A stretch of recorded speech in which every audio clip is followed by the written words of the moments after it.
Guys, welcome to my kitchen channel and all my subscriber ને thanks મને support કરવા માટે.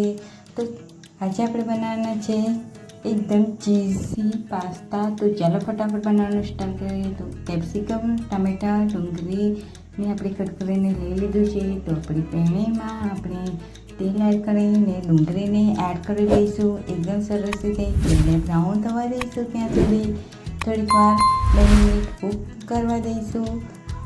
ત્યારબાદ આપણે કેપ્સિકમને એડ કરી લઈશું અને એકદમ એને પણ આપણે સોફ્ટ કરી લઈશું. ત્યારબાદ આપણે તેમાં ટમાટર અને ધાણાને એડ કરી લઈશું અને એકદમ મસાલાને આપણે સોફ્ટ થવા દઈશું.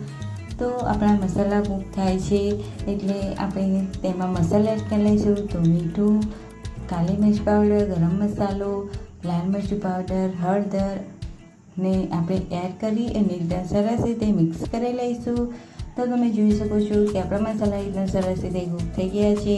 અને જો તમને અમારો વિડીયો પસંદ આવતો હોય તો લાઈક, શેર એન્ડ સબસ્ક્રાઈબ કરવાનું ભૂલતા નહીં ફ્રેન્ડ્સ. ત્યારબાદ આપણે પાસ્તા એડ કરી લઈશું. બોઇલ કરેલા મેં બોઇલ કરેલા લઈ લીધા હતા. તો આપણે મેગી મસાલો અને પાસ્તા મસાલો 2 મસાલા આપણે એની અંદર એડ કરી લઈશું. ત્યારબાદ આપણે અડધો લીંબુનો રસ લીધો છે તે આપણે એડ કરી લઈશું અને અડધી વાટની મેં ચીઝ લીધું છે. તો આ રીતે તમે કટકા કરીને પણ નાખી શકો છો, એડ કરી શકો છો. પાસ્તામાં છીણીને પણ એડ કરી શકો છો ચીઝને. એકદમ ચીઝી પાસ્તા એકદમ સરસ રીતે બનીને રેડી થઈ ગયા છે આપણા પાસ્તા. તો ચાલો આપણે એને સર્વિંગ પ્લેટમાં સર્વ કરી લઈએ.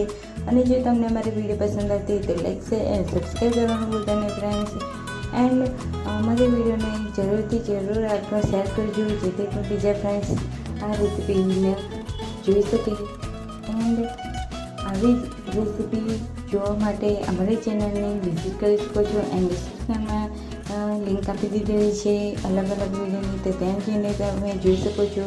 તો ચાલો ફ્રેન્ડ્સ, આપણે બીજી વિડીયોમાં મળીએ. ત્યાં સુધી